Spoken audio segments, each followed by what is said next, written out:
ورپسې موضوع هغه د طول اندازهګیري ده. لکه موږ ویل چې د نیوټن تیوري یا د میخانیکت تیوري هغه په دې دریو اساسي کمیتونو چې طول، کتله او زمان دی په دې دریو باندې څه کېږي؟ څرخېږي.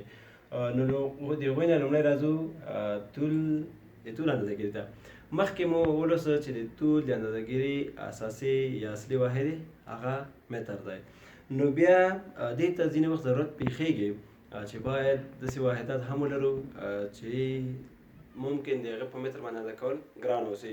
ممکن یا هغه ډېره زیاته فاصله اوسي او یا ممکن ډېر کوچنی جسم واوسي چې په متر اندازه کولی نشو.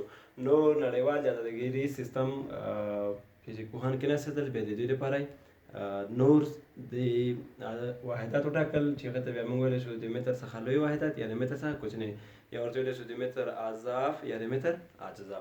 په مسلسل ډول یې لیکو.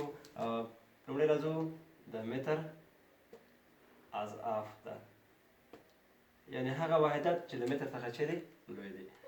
لومړی کولی شو ولیکو چې یو دیکامتر دا مساوي کېږي د 10 مترو سره، او همدارنګه یو هکتومتر دا مساوي کېږي 100 متره، یا کولی شو ولیکو 10 په توان دی 2 متره.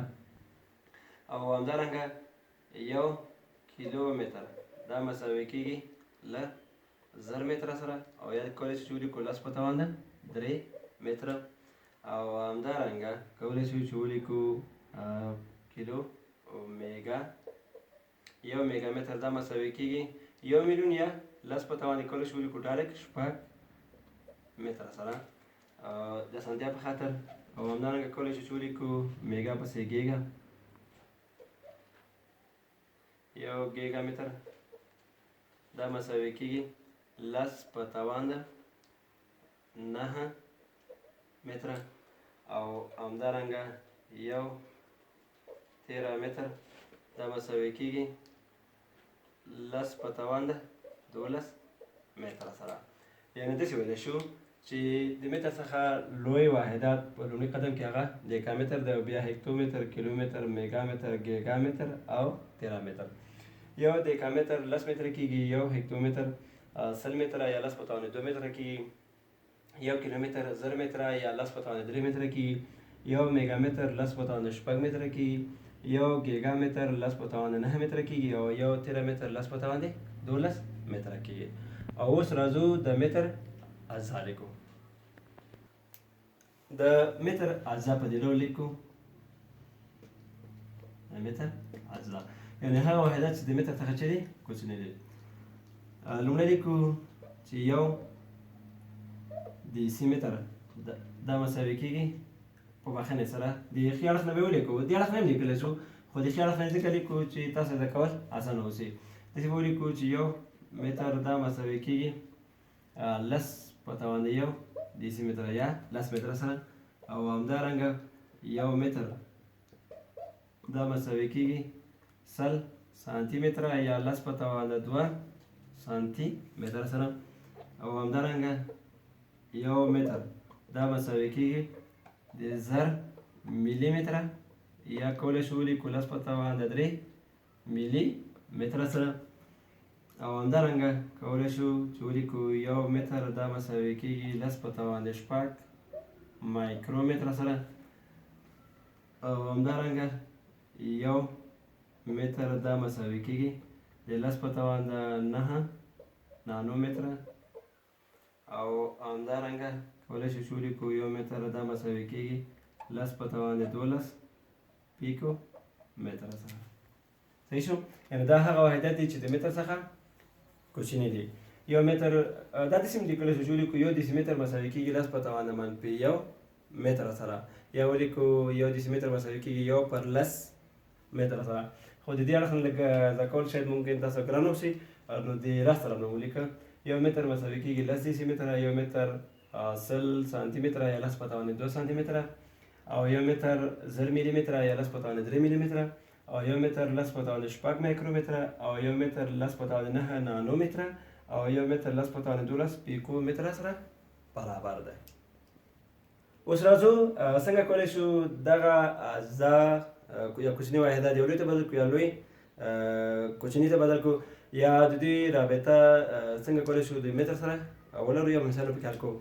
دوه خبر یاد ولرئ چې د دې واحدات موږ یو بل ته تبادله کوو نو دوه حالات سره مخ کېږو، یا به داسې اوسي چې د دوی رابطه به مستقیمه د متر سره اوسي، یعنې یو لوی واحد به بدلو به متر ته، یا متر به بدلو یو لوی واحد ته، او یا همدارنګه د متر رابطه به اوسي د کوچني واحد سره، یعنې متر به یو کوچني واحد ته بدلو یا یو کوچنی واحد به متر ته بدلو. نو دلته خو کوم ستونزه او مشکل نشته، ډایرکټ هغه تناسب تشکیلو او حلوي. او دویم حالت دا دی که چېرته د دوی رابطه مستقیما د متر سره نه وه، یعنې اجزا بدلو اضعاف ته یا اضعاف بدلو اجزا ته، یا په خپله اجزا بدلو اجزا ته، یا په خپله اضعاف بدلول اضعاف ته، نو دلته بیا لومړی د دوی ترمنځ موږ رابطه نه لرو، نو لومړی باید دغه راکړل شوی واحد متر ته بدل شي او متر څخه وروسته بیا بل واحد ته بدل شي. یعنې دلته دغه متر د یو سړي چوک حیثیت لري.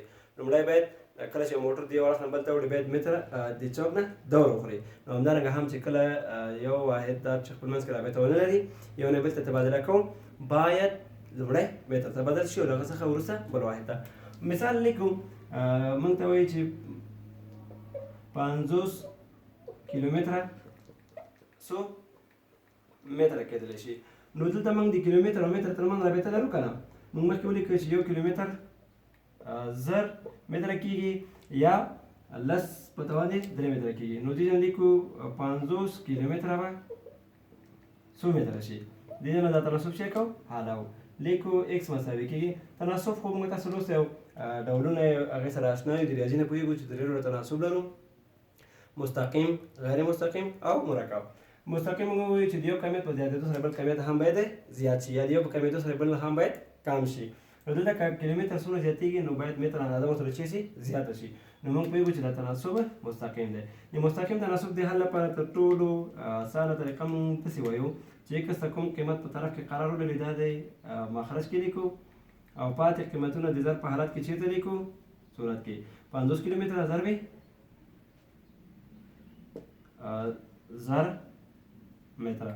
کیلومتر باندې کیلومتر سره چې شي اختصار شي دا به مساوي شي یو صفر دار او درې صفر دار ډایرکټ څلور صفره دلته ولیکئ او یو په پنځو کې 15 او چې په یو یې تقسیم کړئ هماغه 50 سره عدد کېږي او متر سره لیکو. یعنې دې ځای لیکلی شو چې 50 کیلومتره دا مساوي کېږي 50 سره متر سره، یا داسې لیکلی شو چې 50 کیلومتره دا مساوي کېږي 15 ضرب 10 په توان د 4 متره سره. په همدې ډول د تناسب د تشکیلولو پر اساس باندې تاسو کولی شئ نور مثالونه هم حل کړئ. نو باقي مثالونو لپاره دا چې د ویډیو حجم زیاتېږي نشو کولی چې نور کار وکړو، نو هغه سوالونه حلول ستاسو کارخانه کې شوه. که بیا هم مشکل مو درلودو کولی شئ میسج وکړئ. نور چې هر چیرې اوسئ ښاد، بریالي او سوکالي اوسئ. السلام علیکم ورحمة الله وبرکاته.